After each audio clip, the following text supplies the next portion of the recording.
So allow me to share with you the basic of Buddhism. So we had already an idea of what is Buddhism, but I have to share with you to read this basic of Buddhism. So a simple introduction to the fundamental teachings of Buddhism and the core practices of this spiritual path. Buddhism is originated in northern India in the 5th century before Christian era. The tradition traces its origin to Siddhartha Gautama, who is known or referred as the Buddha, the awakened or the enlightened one. You know that one already. Born a wealthy prince, Gaudata realizes material possessions and social benefits provided only temporary happiness. He gave up riches and loyalty to take on a life of extreme deprivation as he wandered in search for the meaning and purpose of the human existence. A life of scarcity in which he almost fasted to starvation. Tingnan mo yung kanyang estatwa dyan. Didn't lead him to answers he sought. He discovered what Buddhists call the middle way, a path to modernization between the self-indulgence and the self-mortification. He believed this was the path of wisdom. They called it the middle way. After a reputed 49 days of meditation under the Buddhist tree, so the Buddhist tree, this is the tree where they meditate. Then at 35, so I told you in the previous slides, Gautama attained the enlightenment. That's why Buddha is the enlightened one or the awakened one and became Buddha. Realizing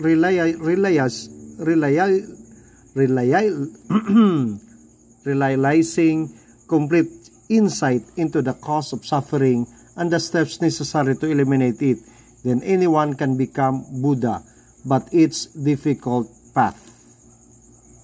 Then Buddha taught that people end their suffering throughout the elimination of ignorance and craving, which is accomplished through the direct understanding and perception of dependent origination of the Four Noble Paths. So I already shared with you the Four Noble Path.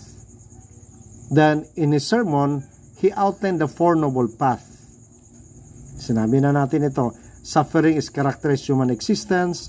Suffering is caused by longing a pleasure and avoidance pain. And it is necessary to suffer. Then their path is to end suffering. The nirvana. So may mga term in the previous slides na sinabi natin dyan na pang maiksi na term in their own terms.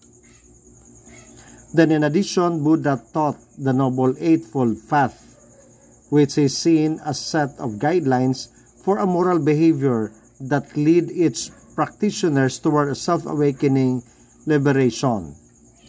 Then, the law-independent origination is another important teachings of the Buddha. Nothing exists in isolation, independent or other life. All things and the individuals are mutually supportive, related, and form of a single living whole. Kaya nga, ang punto din, another term is the interconnectedness. Then the Buddhist interpretation of karma. Diba? Naalala yung karma? Gaba. Anyway, may mga topic tayo dyan later. Then does not refer to preordained faith. Rather, it refers to the good or bad actions of person makes during his or her lifetime and how they bring to happiness or to unhappiness in a long run. So ito yung tinatawag na karma, the good or bad actions of a person, which makes his or her lifetime how they bring on happiness or unhappiness in a long run. That's why this related also to the teachings of Hinduism. Anyway, we have the topic, especially karma on Hinduism. Then on a larger scale, karma determines where a person will be reborn and their status and in their next life. Then Buddhists don't believe in a permanent, intrinsically existing soul. So they don't believe on that. Then they believe on rebirth, which is the endless cycle evolving the passing of the consciousness from one life to the next. So they have also the so-called reincarnation. Okay? Then, however, the aim of Buddhism is eventually escape the cycle of rebirth together with the nirvana. So, sabi natin, the nirvana, this is the state when one reaches after ridding themselves to all karma that constitutes who they are. Then, Buddhism's transformations and cultural interpretations have led to the emergence of the different schools of thought. So we also mentioned this already.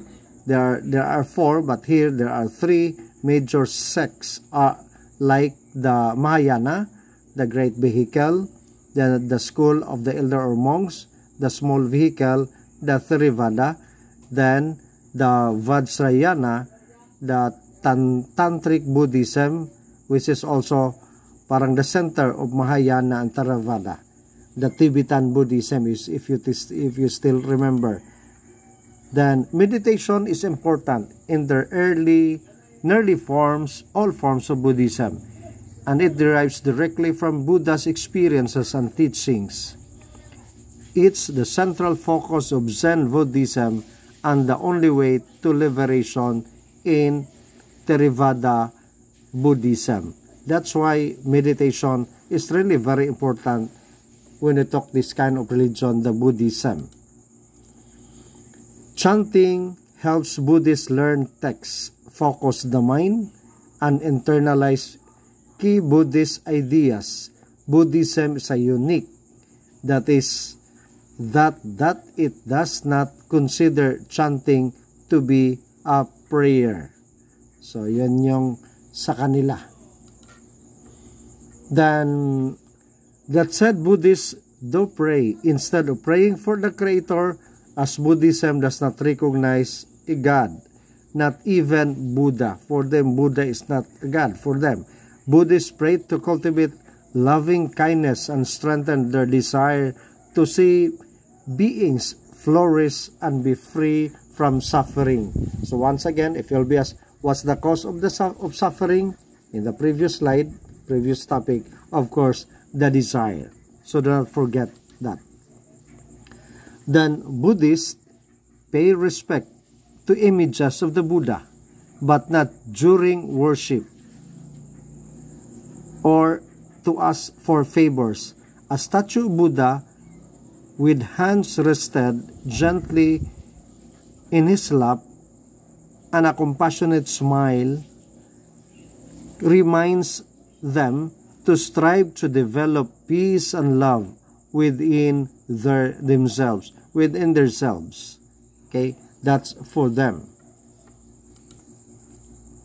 Then some Buddhists are vegetarian. Although the Theravada view, that is, the Buddha did not prohibit eating meat, Mahayana schools generally believed Buddhists should not eat meat, the flesh of any sentient being. So magkaiba-iba din sa kanila. May hindi kumakain ng karne, may kumakain din ng karne. The minimum moral obligations of practicing lay Buddhists are, so they have also the moral obligations of those lay, ibig sabihin lay, the ordinary Buddhists. The first is obligation not to take the life of anything living. Of course, you have to respect their life with others. Then, not to take anything not freely given. Maintindihan naman siguro natin dyan. Then, abstain from sexual misconduct and sensual overindulgence. Then, refrain from the untrue speech. Then, avoid intoxication. So, yun. Bawal din sa kanila ang pag-inom. So, yun yung obligations, moral obligations of those practicing lay Buddhists. So, once again, there are 5. Not to take the life of anything living, not to take anything not freely given, then abstain from sexual misconduct and sexual overindulgence, refrain from the untrue speech, then avoid intoxication. So, once again, That's their moral obligation, especially to the lay Buddhists. Then monks and nuns are responsible for the preservation of sharing the Buddha's teaching. So the Dalai Lama, still remember, is the spiritual leader of 4 major schools of Tibetan Buddhism, but not many other schools. So once again, the Dalai Lama is a spiritual leader of the 4 major schools of the Tibetan Buddhism. Then Buddhism has spread to every corner of the world with 350 million followers. It's a distinct religious tradition, but many Westerners have adopted philosophical and practical aspects of Buddhism. There are Buddhist Christians, Buddhist Jews, and Buddhist atheists.